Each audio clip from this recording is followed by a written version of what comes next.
Jeg vil i denne video vise de bedste fodboldspillere, jeg har. Vi starter med Ronaldo. Og så har vi Pogba. Zlatan Ibrahimovic.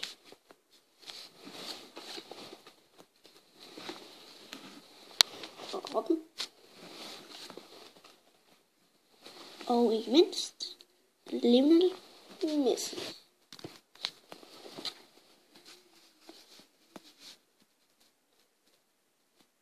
Yes.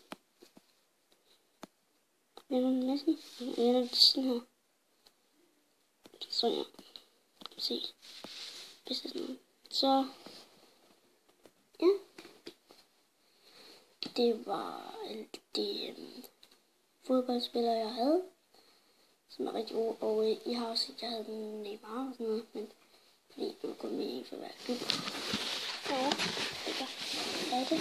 Så spiller Cristiano Ronaldo, Pogba, Zlatan, Robben og Neymar. Det er alle de bedste fodboldspillere, jeg har. Og 6. Måske igen en gang.